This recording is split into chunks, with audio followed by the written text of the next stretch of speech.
Hey, Katie. All right, we are live. Hello, YouTube land. Hello, everyone. This may be the last. I discovered this as I started this up. This may be the last live recording of Nutty Bites via Hangouts Live. Apparently, they're going to be switching live to YouTube, so it'll be a whole new setup. So we'll see how that happens. But today, we've got a great show planned for you, and I'm just going to start the show, do my regular spiel. And if you're tuning in just to watch, have fun, enjoy. And if you can't stick around for the whole thing, don't worry. If you go to nimlaststudios.org later, the clean MP3 feed will be available for download. Hello, Mixed Nutcases. This is Nuke Joss, and I've got a special nutty debate for you today. Today, I have Katie Brisky, author of 6 Stories Told at Night, as well as many other things, but that's what we're focusing on today, to join me today to talk about fairy tales. But first, Katie, why don't you introduce yourself, let everybody know who you are, and tell us a little bit about 6 Stories. Sure. Hi, I'm Katie Brisky. I'm a Canadian author and podcaster. Also a beer expert by day. That is my actual job title. So I tend to write a lot of fairy tale based fiction, 6 stories amongst them. So it is my one-woman audio drama, which was funded by the Ontario Arts Council, which is pretty cool. They're happy when I mention that. So funded by the OAC. So I've taken 5 traditional Canadian fairy tales and interwoven them within a larger framing narrative. So we've got Sam and her best friend Joelle has stumbled into the other world, fairy, and the only way to get her back is to tell the fairies a story they've never heard before. Hence, my Canadian folktales coming in. So what are the folktales that you tackle? So I've got Bonhomme Sateur, I've got Rose la Tulipe, Le Chien d'Or, the golden dog, the Wendigo, and La Corriveau. So most of them are French, yes? Almost all of them, yeah. Awesome. I was talking with Chris Lester recently, and the only one that's kind of sort of not entirely French is the Wendigo. Mm-hmm. It's got some native Canadian influence. But yeah, mostly I'm focusing on French Canadian fairy tales. Is there a particular reason that you went that way? Does that have something to do with the grant, or those are the fairy tales that you happen to be drawn to? I'm sure it helped the grant. I'm sure it didn't hurt. But no, it was the fairy tales that I thought were really cool. And also I find French Canada has a very robust oral tradition. Remember, Quebec is kind of like this lovely French oasis surrounded by lots of English-speaking provinces. So they've really done a lot to preserve and conserve their oral tradition and their folk tales. So partly it was a lot easier to find sources. I thought they were super cool. And realistically, I'm sure it didn't hurt. So for people who aren't that familiar with Canada, the French language and culture, they really work to preserve it. Mm-hmm. And so that's where these little jokes are coming from. It's a good thing. It's super cool. I wish my French was better. I used to be almost fluent, but if you don't use it, you forget it so quickly. This is true. Tech, the regular co-host, he's actually French first language. Cool. Didn't learn English till the 3rd grade. But his English is his better language. And he has found through different stages of his career, depending on how many French people he works with, his French gets much, much better. Yeah, if I can go and have a proper conversation, after a while, it starts coming back. But I had people at the museum recently who told me, we are French. It's okay. So I had just enough to kind of tell them who I was and what I was doing. And then it's oh, you're really good. It's no. That was it. That's all I got. That's all I have today. I'm really sorry. It should be better than it is. So as somebody that's been, I lived in the East Coast for quite a while. Are any of the stories Acadian, or are they all Quebec French? All pretty Quebec French. Oh, okay. Cool. I thought they were cool. That's literally, I amassed a whole big bunch. And then I picked the ones that I thought were the coolest. That's fantastic. And I've been so excited about you being able to get this grant, because you're able to write and do podcasting and pay people and do all these wonderful things. And it's one of the many reasons that I love Canada, because it really supports the arts. And yeah. If you go back and listen to my Robert J. Sawyer interview, that's pretty much all we talked about. we're really lucky up here. Like, we really, really are. Yeah. And it's been so amazing to actually be able to pay people. And also very much that you get what you pay for. Like, have you heard that theme song that Alex White wrote for he's me? fantastic. It's amazing. I would never be able to afford Alex White without the government helping me.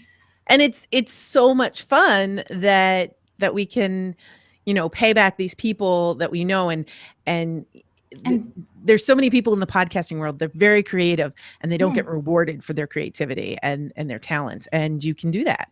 Absolutely. Even Blythe, my actress, she's my one woman in my one woman show. So she's very good, and we've been working together for like 5 years now. And for 5 years, she's been paid in love. And I do love her a lot, so I've got lots of love to offer, but love doesn't buy groceries. This is true. This is very true. So it's a great way to say thank you and pay back. And the neat thing about this, unlike some of the other paid stuff, is it's not coming from a crowdfunding thing. You're not asking your fans for the money. And it's not coming from, well, I'm taking this part of my book sales, or I'm taking this part of this other thing that I got, or, whatever. It's paid for, it's done. It was granted to me, and I don't have to worry. I mean, obviously, I really want the story to do well. Yeah. But I'm kind of but I also cashed my check already. So it is nice to get the money up front because you don't have to worry about it quite the same way. And for me, too, I really like the idea of podcasting being such an accessible medium. And this was a big part of the grant application, saying, look, anyone with an internet connection can hear this. I don't want to put it behind a paywall. I want it to be out there because I want people to hear these stories and learn about this Canadian heritage. And because of that, you are going to be able to enrich the culture of Canada, which is what the whole point of the arts grants are for. Exactly. So it worked out really, really well. And hopefully if it does really well, you can get more grants, because in your next grant proposal, you can say, well, here are my numbers. Exactly. So yeah, I really want it to do well. But it is nice being able to say, yep, Alex, Starla, Ellen, Blythe, here's your stuff. Here's your checks. You guys are amazing. You've been fairly compensated. That's awesome. So today we're going to be talking about fairy tales, and we're going to talk about fairy tales then and now. Fairy tales that we grew up loving, fairy tales that we love now, because what we liked as kids can often be very different than what we like as adults. So let's just start it up. Why don't you tell me one of your favorite fairy tales from when you were a kid? We'll start with the kids, and then we'll move on to adults. So if we're just looking at stories, I really liked Beauty and the Beast a lot. It's a good one. Yeah, it was. And I liked both, obviously, the written version, or a written version, because every fairy tale, many different retellings. But I was also a fan of the Disney version, which I think is also a valid fairy tale retelling. Every fairy tale adaptation is a product of its time. But God, I remember being like 10 and super feverish. And apparently my thing when I'm feverish is I watch Disney movies and just get too emotional. So at the end, when like the Beast is dying and he can't hear Belle telling him that he loves her, I'm just sitting there, 10, tears streaming. My mom's like, everything okay? No. And also a lot of the Beauty and the Beast variants, like East of the Sun and West of the Moon, is basically Norwegian Beauty and the Beast with a polar bear. And essentially. And then the Small-Toothed Dog is essentially English East of the Sun with a dog instead of a bear. So I sense a theme in the fairy tales that I liked. I always liked Beauty and the Beast. It was definitely one of these.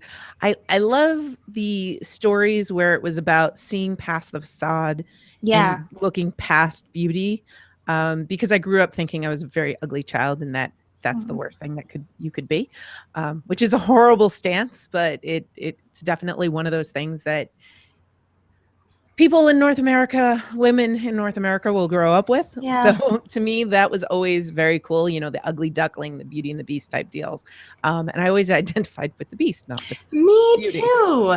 Not, I think for me, it was more like the anxiety as a kid for me. So it's more like this internal thing that was wrong. So having someone see past that, I think that's why I gravitated towards it. Yep. Interesting. I do know that, that there's definite differences. And I know some people, they have a hard time. They're like, oh, Disney ruins everything. And I don't think that's the case. I think one of the positives that Disney had for Beauty and the Beast is that we actually see that he's not just, she doesn't have to just see through his facade. Mhm. He's a monster in reality, you know, like he has Yeah. got a horrible temper and he doesn't know how to express himself or communicate, and he just lashes out.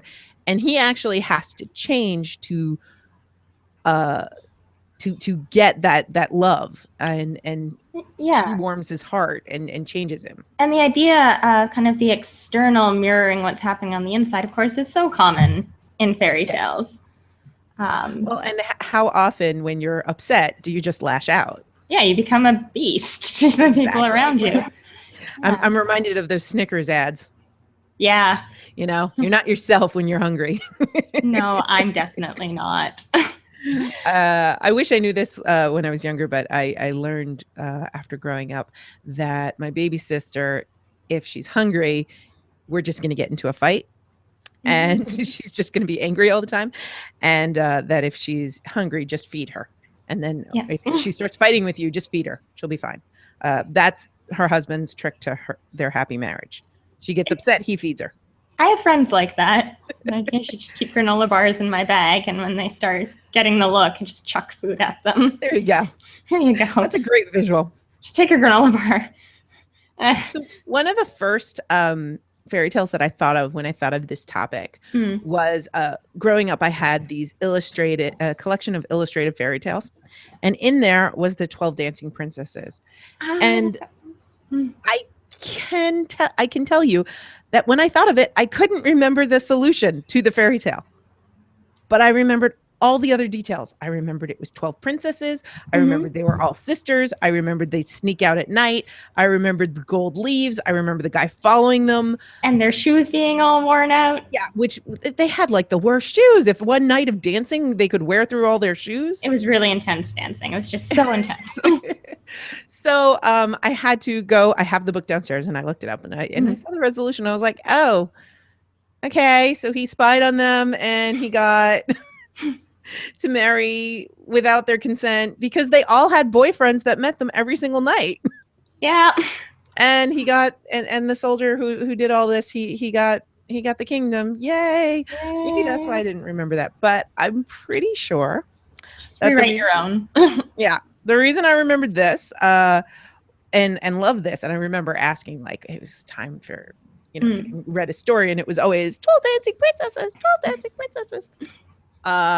Stuck with me for the same reason the old woman in the shoe always stuck with me.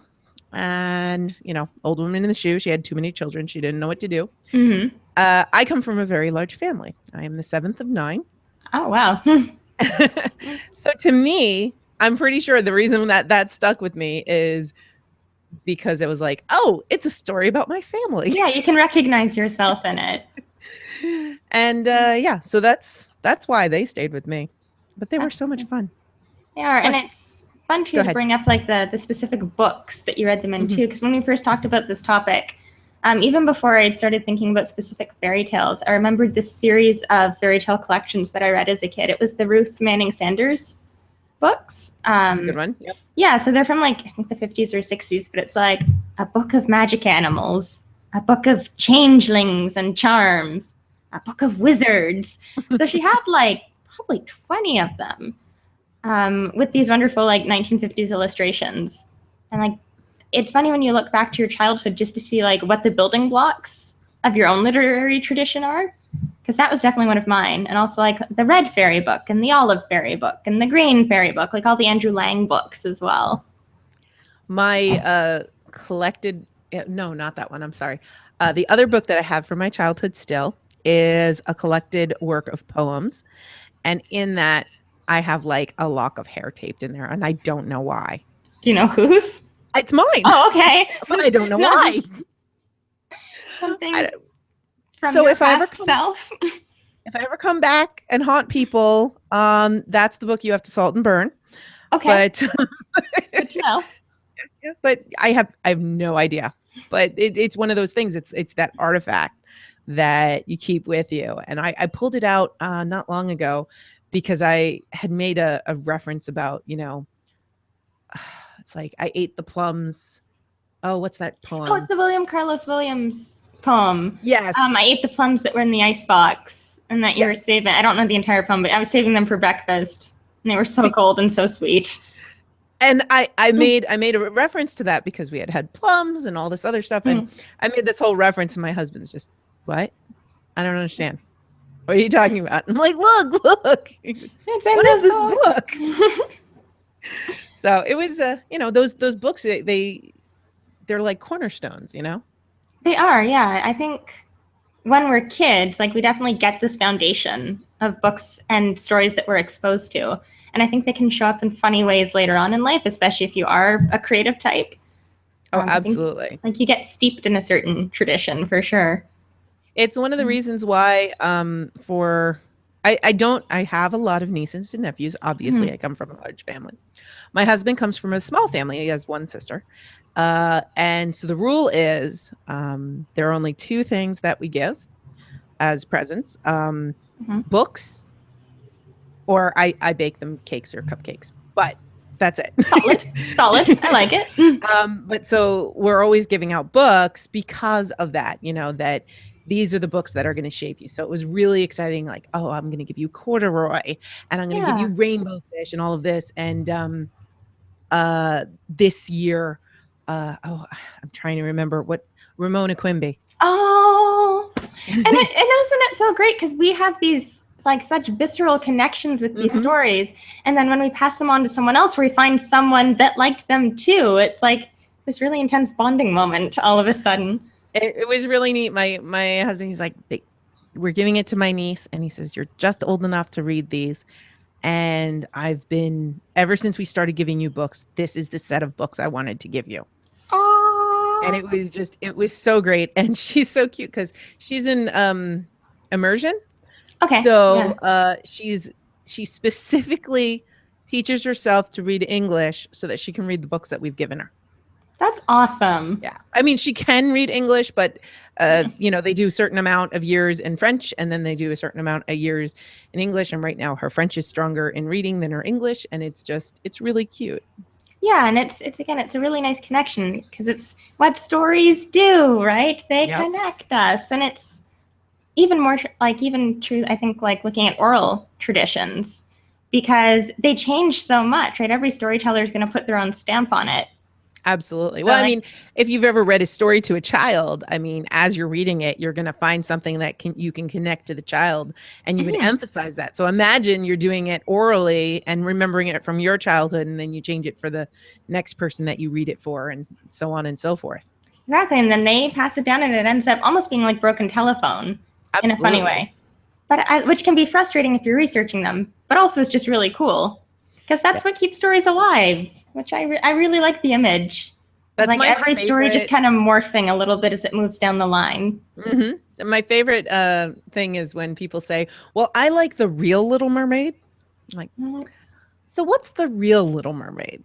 Because stories are allowed to evolve. Yeah. I mean, the Little Mermaid is an interesting one because it was written by Hans Christian Andersen. Yes. So you can point to it and say, yep, that's the first time. It's not necessarily the most valid representation. It is the first one. It is one that he wrote. I think as a fairy tale, it is allowed to have other permutations. But if you look at something like Little Red Riding Hood, it goes back way too far to look at the original Little Red Riding Hood. You can have older versions, but I think the original has been lost to the mists of time. Absolutely. So what are some others that you truly valued when you were younger? There was one, it's going to sound really random, but there was one actually Chinese fairy tale that I loved. It was called Mrs. Number 3, and it's about this roadside tavern, and this guy stops in, and it's got like a yard beside it with a huge brace of donkeys that are really, really good-looking donkeys. So the proprietress of this tavern, Mrs. Number 3, makes magic buckwheat pancakes, and she feeds them to the hotel guests. And they turn into donkeys, And so the guy stays up overnight, and he watches her, and she has this model plow and ox and little man, and she spreads the seeds in the dining room, and the models come to life and they grow the barley plants. And she crushes them all up and makes them into pancakes and serves them the next morning. And he doesn't eat his. He swaps it out with a non-magic one, and then he tricks her into eating it. So she becomes a donkey and has lots of misfortune before she's eventually turned back. Yeah. I liked that one. It's the whole, I liked transformations, which I think is why I was also drawn to Beauty and the Beast. Like if you're looking at Mrs. Number 3 or things like the 12 Wild Ducks, or the Seven Swans, or any of those very similar stories where you've got the many brothers being turned into birds of some kind. Yes. Yeah. Not a fairy tale, but I liked the metamorphoses for the same reason. Like if you're looking at Greek mythology. Oh, absolutely. There's so much in there. Yeah. As you were telling that story, I was thinking, it reminded me of another thing that I loved reading when I was a kid, and it was the Judge Uka tales. I don't think I read those. And it's Japanese folklore, I think. Cool. And it was about this judge, and people would come and they would present him with their problems, and then he would, put judgment over them. And, okay, kind of like Solomon. Yeah, kind of. And so one of the ones that I can think of was there was a poor man living above a restaurant, and his friend said, "How can you live like this? All you have to eat is rice. You can't even enjoy yourself, and you just live in this tiny shack." And he says, "Oh, but it's wonderful because I live above a restaurant. So I just smell. I close my eyes and I smell the food, and then my rice tastes like whatever they're cooking. And it's delicious." And the owner of the restaurant heard that, and so he wants to start charging for the cents and get some money back from his tenant. And basically Judge Uka has this great way of solving it and making everybody understand, how crazy that is. But in every way, it's always presented in such a way that he's able to not just determine what the best judgment is, but to make both parties understand and agree. Yeah, that's cool. I like that aspect of it. I can't find those books. I don't even remember who made them. I'm pretty sure my baby sister has the book somewhere. I think she was the last to have it. But yeah, that was one of them. Another one that I really loved, and I think it might have to do with the illustrations, was The Snow Queen. Oh, I like that one. And I can't remember too much. I just know that there was this boy, and he was basically enslaved by the Snow Queen, and his best friend ends up helping him. And the illustrations are absolutely gorgeous. Yeah, I like the fairy tales too, with like that best friend or the sibling dynamic. So much more interesting to me than like the romantic relationships. Absolutely, Which especially as a kid. In my writing, yeah, especially as a kid, I'm like, I don't have time for this. This is nonsense. Sisters like going to the ends of the earth to save each other. That I'm on board with. Well, to me, it was the reward at the end of a fairy tale for the romantic ones, where it was always marriage. And when I was a kid, I was like, ugh, I don't want that. I didn't want that till I was 30. I mean, I never wanted marriage. So to me, that was a punishment. Yeah. I'm a weird one. No, I felt the same. The Snow Queen is interesting though. We've been trying to propose like a pantomime at Black Creek using the Snow Queen as our basis. And going back to it's Hans Christian Andersen again. Yeah, that doesn't surprise me. We had a lot of those books. He had a lot of really touching, like the Ugly Duckling was his as well. Like and a lot of them were scary too. And like heartstring. Yeah. Like they're really good, and they're really good partly because they're so heart-wrenching. Yeah, he has a very definitive style. Well, for anyone who hasn't read Hans Christian Andersen, I mean, and a great example of this, I'm going to go back to The Little Mermaid, is, she basically loses everything. She loses everything because she loves someone who doesn't love her. Walking, and then she dies, but she's just a mermaid, so she's not going to go to heaven. She'll just become foam. Maybe one day she might maybe be able to go to heaven, but probably not. Is the red shoes his too? That might be. I feel like it is. It would not surprise me at all. Let's see. I'm Googling. This is great audio. Hans Christian Andersen. Of course it Called is. it. Again, it kind of has his fingerprints on it, though. Like, That's what, I was thinking the same thing. like it's got his feel to it, which is why I think he's a really interesting example. Just because, in terms of fairy tales, he's so recent, Yeah. relatively. Yeah. Also very Victorian too. Like, he's actually writing for an audience that would include children. Possibly, if you look at some of the really, really old ones, they're not necessarily for kids all the time. Yeah. Like, an older version of Little Red Riding Hood is The Story of Grandmother. It's got a lot of sex and bathroom humor in it. A lot of cannibalism. Yeah. Well, I mean, like, if you think about, there's even the songs that we sing to children, Rockabye Baby. Yep. Ring around the Rosie. Yeah. Actually. These are horrible, horrible things.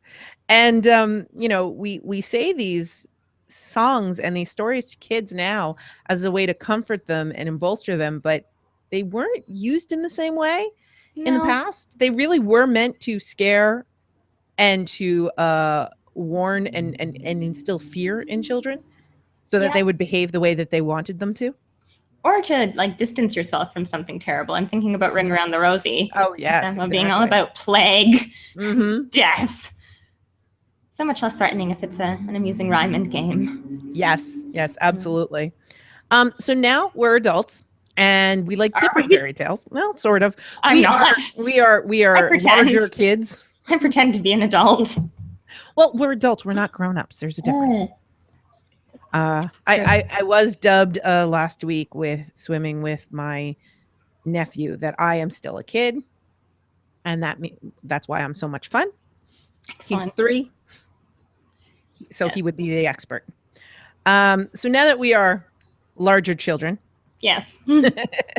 What are some of the fairy tales that are nearest and dearest to us now? So we were talking just before the show opened about whether adaptations can be a thing, and we both agreed that yes, they can be. Yes, they can. It's just a new way of telling the story. Exactly, and I've been really enjoying a lot of the modern, very dark retellings of fairy tales, like getting back to those very primal, dark meanings and imagery behind a lot of the stories that we've taken for granted since we were kids. And something I absolutely love is Angela Carter's collection of fairy tale retellings, The Bloody Chamber. Oh, nice. Yeah, so it's got Bluebeard in there, obviously, and she does a really wonderful retelling of Bluebeard in that book. And I swear she's got another version in which the wife decides, I'm not going to look behind the door. I know exactly what's in there. But I like my life in this castle, and I know if I just don't say anything, I'm going to keep it. And it's so horrifying, and it makes you just view it in a completely different way, and it makes it fresh again for the first time. And that's what I love with a lot of the modern retellings. So also in that book, Angela Carter's got a couple different versions of Little Red Riding Hood. She's got 2, I think, of Beauty and the Beast. She's got one of the Snow Queen. Oh, nice. Actually. Yeah, the Earl King as well. And she's such a beautiful, lyrical writer. I want to be her when I grow up. For real. At least I want to write like her when I grow up, for real. I'm just remembering to our little discussion about grown-ups, and I have to remember again just how young you are. Because you're so successful. I'm older than I used to be when I started this podcasting thing. This is true. Hi, Kat. But we all are, aren't we? Well, unless you guys have discovered a secret, I haven't yet. Don't tell anyone. Podcasting keeps you young. I have watched people. It seems like they're reversing in age through podcasting. Oh, dear. That's kind of cool. I'm finding their passion. I'm getting a story now about, like, recording your voice at a certain age. Write it. Oh, I probably will.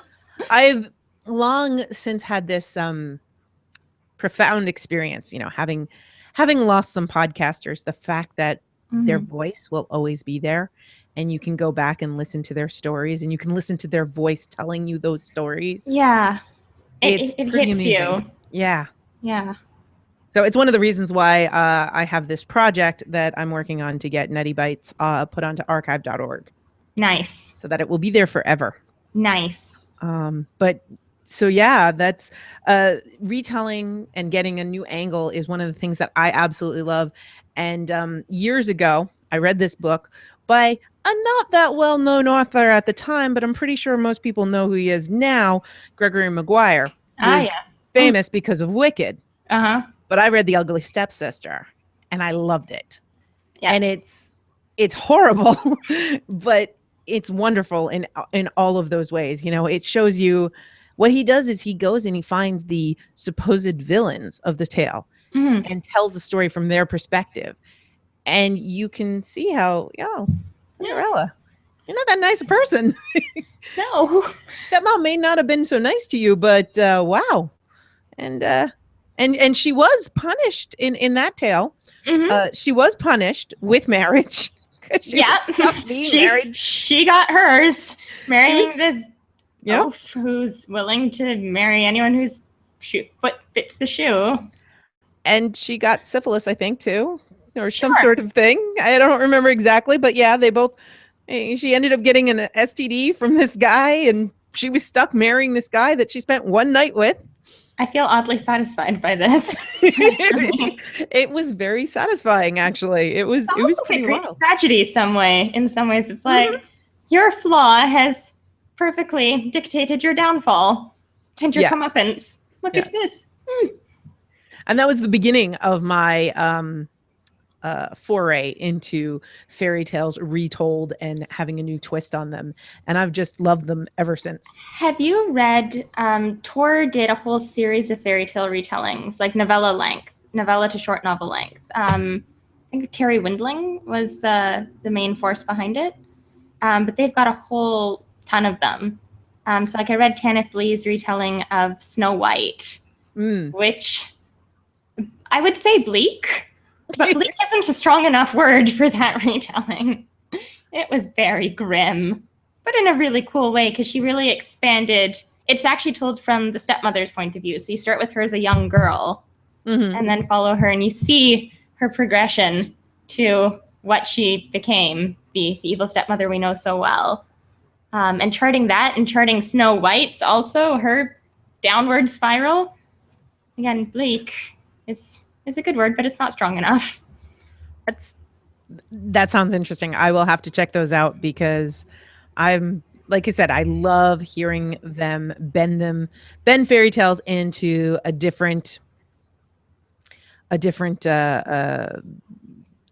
just turning it on its axis. And I love seeing fairy tales juxtaposed as well with like a modern narrative. Another book in that series was Stephen Brust did The Sun and the Moon and the Stars, which is a Hungarian fairy tale.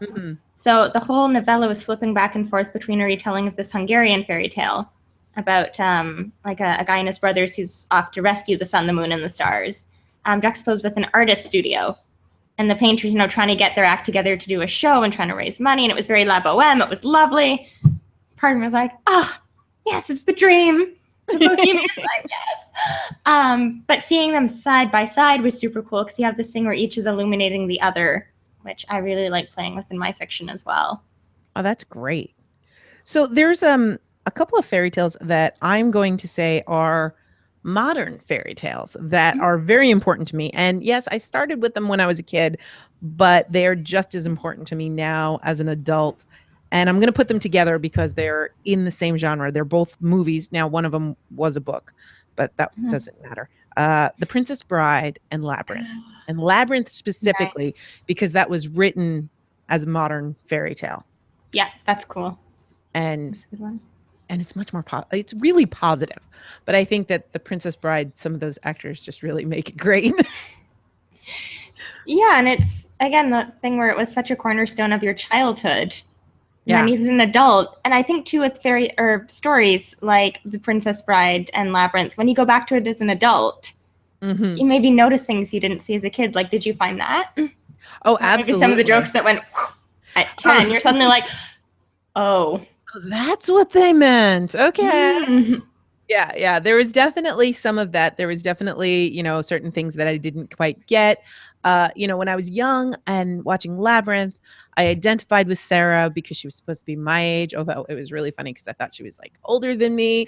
As it turns out, she was probably about the same age because Jennifer Connelly, she does not look 14, but she was only 14 when they filmed that. And but I Labyrinth to me is one of the great types of tales because it's about a young person, and in this case a young girl, who is taking care of herself. I mean, her friends are her support, but she's there for herself, and it's her that she has to find the power within herself, and she has to, you have no power over me. Yeah. And she has to find that power and rely on that power. And her friends help her by giving her support, but they can't do it for her.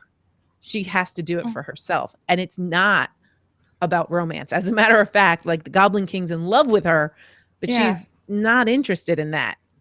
And she doesn't want that. And if you're about the same age, so like a young adolescent, hearing that, it must have been very empowering. Oh, absolutely. I wanted to be Sarah. I think it's cool. I think sometimes stories find us at the right moment, Absolutely. like the right moment in our lives, either developmentally or just circumstantially, what we're going through. That's cool. Are there any other stories like that you can think of that, like most people wouldn't consider a fairy tale, but to you think it's an important story? I shall ponder this. Well, I guess going back to my childhood more than an adult, Call of the Wild in a lot of ways. Because I don't think you'd consider it like a typical fairy tale.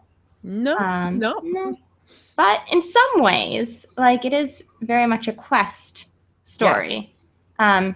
Our quester is a dog, but that's fine. And it actually, if you look at the structure of a fairy tale, it has a lot of the same tropes, right? Like you have helper characters. You're leaving your home. There's the call to adventure, right? And he does cross that threshold. Usually in a lot of these fairy tales as well, there's this kind of descent into the underworld and death and rebirth and apotheosis. And if you look at Buck returning to the wild as kind of that descent to the underworld, I think it actually, now that I'm saying this out loud, mimics the fairy tale pattern quite well, actually. Oh, I think it does, but it's also one of those very modern fairy tales, because like 20th century, I think, maybe 20th or 18th, turn of the 19th exactly. century. Also, like I loved as a kid, and not just for fairy tales, but I loved reading things and recognizing, again, things that applied to my life. So like Canada, reading things about the Yukon, because so much of the stuff we get is about the States.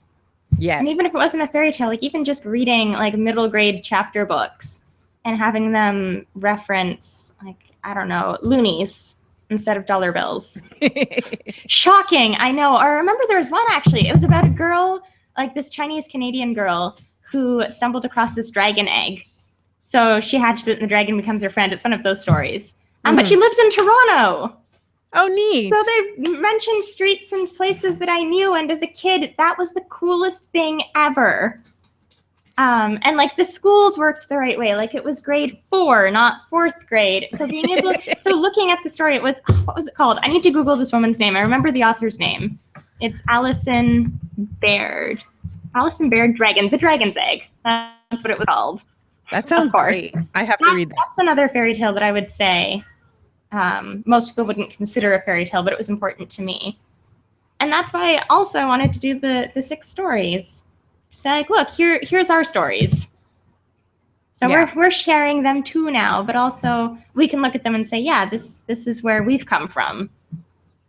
So Jack London, 1890s. So almost 20th century, but turn very of the century. Close. I figured it was in there somewhere. I actually read Call of the Wild as an adult. And, it was one of those things, like I'd heard of it. And when I was in my 20s, I had this big push. I said, you know what? I'm going to, every other book that I read, I'm going to read a modern book and then I'm going to read a classic. Cool. I'm going to read a modern and then a classic. Because I really wanted to get in on these classics that I hadn't gotten to. And Jack London, he's not exactly like what I like, but There was something about reading that you get into like he's able to get you into this headspace where Yeah, you are the dog and you're totally. thinking like a dog. You know, it really changes the way that you're viewing the world. So Hmm. it was very profound. Um, so it was a really interesting experiment for me. And that was definitely one of the more positive classics that I went through. And I totally understood all of your things there. And when you were talking about, you know, reading something and having it relate to things that you grew up with, Yeah. and how important it is as a Canadian to read Canadian tales, And to which see is, yourself yeah, in your fiction. Yeah. there's an author, Alice Hoffman. This is not fairy tales, but Sounds Alice like it. Hoffman is an author. Many people know of the movie Practical Magic, which Mhm. has nothing to do with the book whatsoever. And I highly recommend you read the book because it's completely different. Yeah. It's like they have the same names and that's about it. Okay. It's one of those adaptations. All right. But Alice Hoffman, almost all of her stories that I've read take place on Long Island in New York. Cool. And she references places and you know the streets she's on, you know Mhm. the attitudes, you know the people. So having that feel always made things a little cooler. So I can completely, having not grown up in Canada, I can Yeah. completely understand the desire to have things that relate to you, you know, to have kids Absolutely. using toonies and bag milk and, you know, things Yeah. like Things that. like that. Girl guides, not Girl Scouts. And Exactly. Homo milk. yes. Because we're that cool. It's not what you think. I know you know what it is. Yes. For the rest of your audience, it's not what you think. We'll just let them Google it. There you go. There you go. We won't tell them what it is. We'll just let them Google it. Bags of homo milk. We're such a cool country. One of the things was what's the name of the movie series? Ginger Snaps. When I first saw that, I thought that was totally cool Mhm. because it's a horror film, but their money is all different colors and they have bag milk and it's totally obviously Canadian, but they never actually say they're in Canada or where they are. And I kind of like that. Yeah. I kind of like how it doesn't always have to be explicitly stated. It's Because just they kind of don't do that in American films. No, it's just taken. Yep, this is where we are. That's Yep. fine. That's fine. I've actually, it's been funny because I've done fairly well focusing on Canadian content fiction. And I wonder if some of it is just because it's just different enough to seem really cool, Mm-hmm. but it's familiar enough that you don't get too sidetracked by it. Yeah, absolutely. So now I just want to talk a little bit about some interesting adaptations. Sure. And so I'm going to start with one of my favorite adaptations, and this is a movie Mhm. of Red Riding Hood, is the movie Freeway. Oh, As I describe it, it is Red Riding Hood on crack. It stars Reese Witherspoon before anybody knew who she was cool. as Red, and the wolf is Kiefer Sutherland. Lovely. Cool. I can actually It's see that. amazing. Yeah. Oh, she would be such a good Red Riding Hood too. She is basically this young girl growing up in the ghetto on foster care and all of this other stuff, and she had been with her mom and her mom gets arrested again and they want to put her back in foster care, so she's like, nope, I'm gonna go to my grandma's house. She sent me a picture once and she hitchhikes down the freeway to try to get there. And then the movie happens, and I don't want to spoil anything, but no, I want to see it. It totally sounds worth it. Have you read Jane Yolen's Briar Rose? That sounds vaguely familiar. It's a retelling of Sleeping Beauty that interweaves it with the Holocaust. Oh, wow. And the Holocaust, it's very powerful. And I think you would like, if you liked Freeway, it's sounding like you would probably like this as well. Yeah, I will definitely have to look that up. One big warning, by the way, Freeway is rated R, very strongly rated R. Okay, I will prepare myself accordingly. That's more for the listeners. I'm not that young. No, it's more for the listeners because this is a PG-rated podcast. Yeah. I need to make sure that when I recommend something, it's not something to watch with your 13-year-old. That's fair. Maybe your 16-year-old, if they're more mature, Sure. and you can have a You conversation. can discuss it, have a teachable moment. I thought of another adaptation that's important to me now, actually, Into the Woods. Stephen Sondheim. Yes! Right? Yes! Both the stage play and then also the film that came out, although I was mad at the ending because they cut the best song. Whatever. That doesn't even matter. I haven't seen it. Which song did they cut? The finale. Like, yeah. It just kind of ends. There should be one more like chorus swelling. Yeah. And it doesn't happen. And I was mad. But whatever, I'm over it. I'm not over it. But I could be. But I really like that because, again, he's taking these very familiar characters and he's just twisting them. And it's actually plotted brilliantly. Oh, yeah, because they all intermingle into each other's stories. The perfect way. Yeah, and the cyclical nature of it, where, like, the baker now has his son and he's telling him the story. And the whole children will listen thing. It's like, this works on so many levels. It works just as a story in itself. It works as a commentary on fairy tales. Before intermission, you have the fairy tales, and they all kind of play into each other. And then after intermission, it's after Happily Ever After. And that, to me, was just mind-blowing. Because that's when things start disintegrating. Yeah. Because that's the thing with fairy tales is we don't actually always know what happens next. And marriage sometimes can be a punishment. And it's funny, like when they do high school productions of it, often they'll just perform the first act.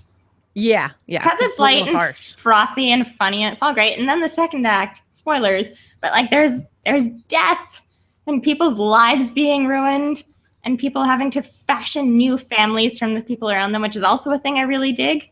Like that. I love that part. Yeah. Finding your own family. In the film, there's a wonderful sex on stage and, And it's cool because often the wolf is played by the same actor who plays one of the princes. Yes. Which is a really neat bit of casting.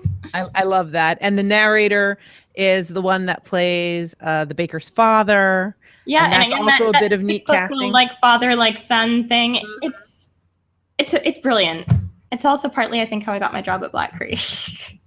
Oh, that's a story. Yeah. So for whatever reason, when I was doing my interview, we got on the topic of musicals, and the like head boss at Black Creek is super into them, and she was like, "Oh, who do you like?" It's like, I like Stephen Sondheim because he has clever lyrics. It's like, oh, what's your favorite Sondheim play? And we'd just done a production of Into the Woods. So like, Into the Woods. She puts her pen down. She's like, that is my favorite musical. It's like, and I just got this job. Excellent. And I just got this job, and I did. My mother and my aunt actually saw Into the Woods in previews. The play? Yes, the play in previews. And my aunt has a very small bladder. So, of course, afterwards, she had to wait for my aunt. And she's like, come on, let's go. And there's nobody in the theater anymore. And as they're leaving the theater, they're walking down the stairs. And there on a landing is the entire cast. And like Bernadette Peters on the floor, sitting there. And they're like, this didn't really work out. And they're brainstorming and talking about what worked and what didn't work. Yeah. And my mother was completely starstruck, and I am starstruck by one degree of separation. By, like, association. 2 degrees. I love watching. Yeah, go ahead. Into the Woods is where my Bernadette Peters crush just started.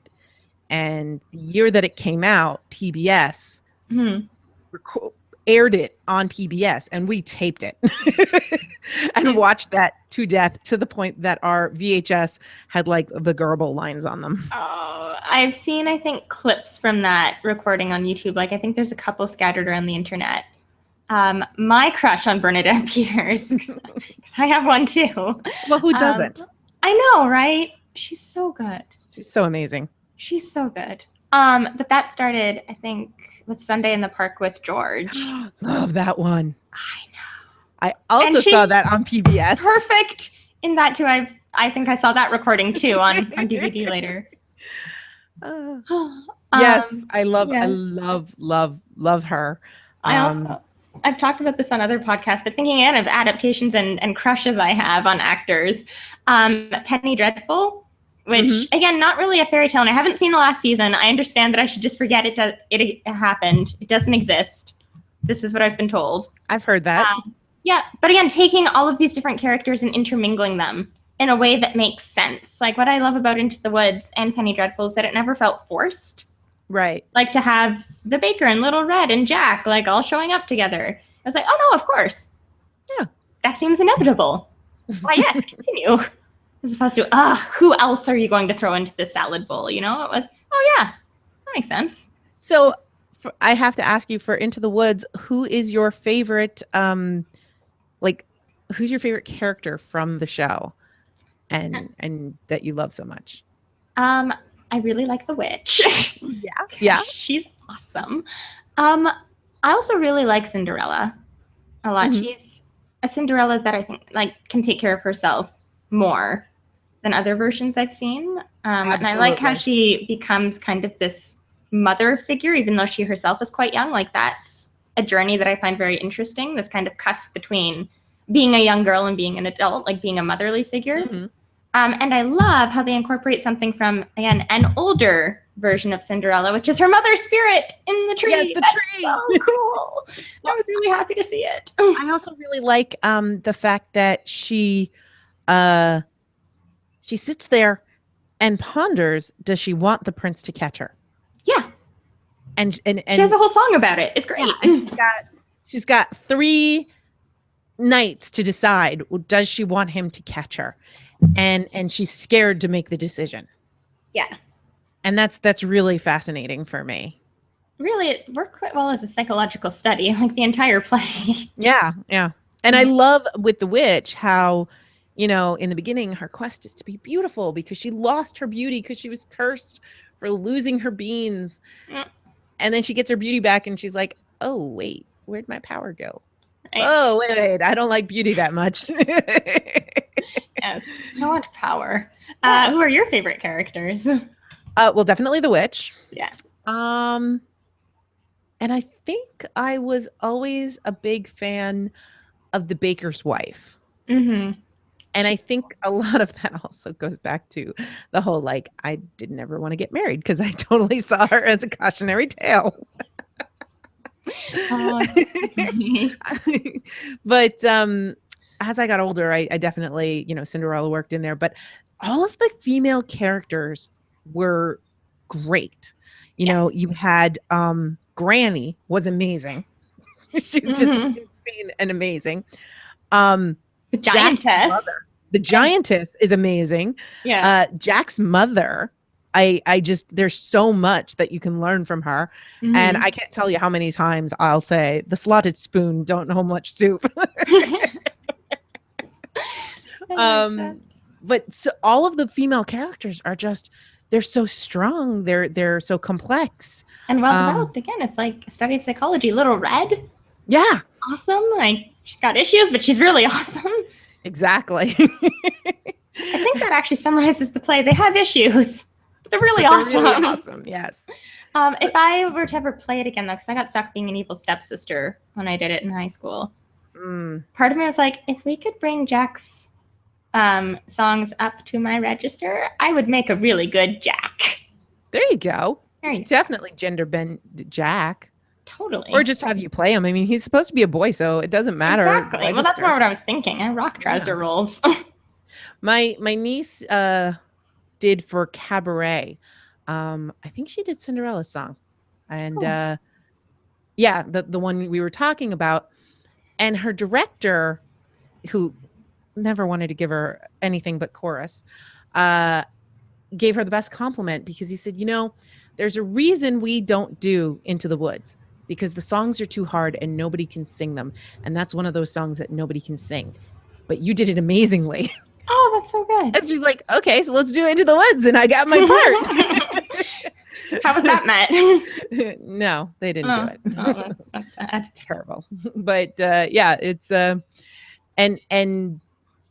you know, because my niece, she has this like operatic voice, so she can hit that high note, you know? Yeah. And yeah, all of the songs are just amazing there. And now I have them all stuck in my head.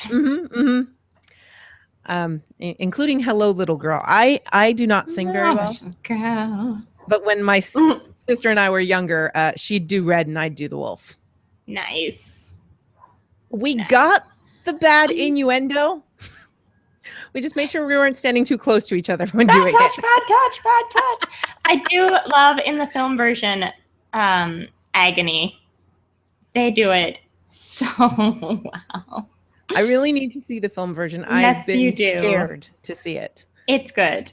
I Okay. got mad at the very end, but overall it's very good.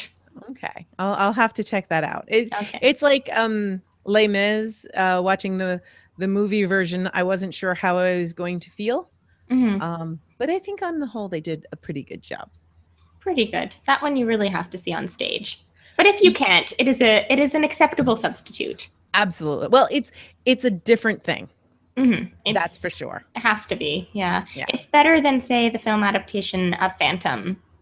Oh my gosh, that's horrible. That's absolutely horrible. And I pretend it doesn't exist, except when I have to. I was doing very good at that until you reminded me. I'm sorry. There's so many. I do it only to bolster Les Mis. There are so many film adaptations of Broadway plays that are just so terrible, that it makes me very anxious when they adapt something. And there's very few shining examples. I kind of want them to adapt Hamilton so I can see it, but I'm nervous of it for precisely that reason. I just want PBS to do a recording of it. I'm sure. Didn't they already record it? I don't know. I think they made a recording just before Lin-Manuel Miranda left. Okay, well then that's because they wanted a record of the original cast, which I think is smart. But I don't know what they did. I don't know what they did with it.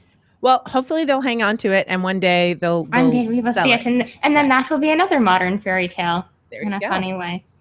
Absolutely. So this has been Fairy Tales Then and Now. Tell us your favorite fairy tales. You can do that by going to the website nimlas.org, or you can go to the Facebook group, which is facebook.com/groups/nuttybites, or you can send in emails. You'll get all the details at the closing of this show, but please let us know what your favorite fairy tales. And thank you so much, Katie, for joining us.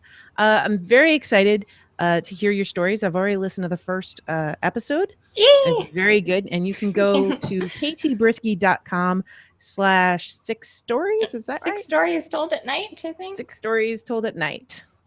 Yes. Or just KT. Just go to KT. It's right at the top. Just go to ktbrisky.com. You'll see it. It's hard to miss. It's right at the top. You can find it. So, KT, do you want to give us more links to where people can find you? ktbrisky.com is the best one. So that's ktbryski.com. I'm on Twitter as @ktbrisky, and you can find me on Facebook if you just search KT Brisky author. I'm very consistent with how I'm found on the internet. It's pretty great that way. I just can't keep track of too many things. It's really for my own sanity. Hey, at least your KT Brisky is easier to spell than Nuchas, so you're good. There is that. There is that. Thank you so much for having me. This was awesome. I'm so glad to have you on. I've been very excited about this grant and happy. I just happened to read, you had posted, my plea. Does anybody want me on a podcast or guest post? So I was like, hey, I'll get you on a podcast. So I'm interrupting Doug Days of Podcasting to just do for this me. episode. Yes, just for you. Oh, thank you. No, it's been really nice. Like we were saying earlier, I just get to go around talking to all the people I missed at Balticon this year. Yes. So for me, it's just like, this is awesome. Yay. Well, thank you so much. And you are welcome back anytime. So thank you so much. All right. Goodbye. Bye. And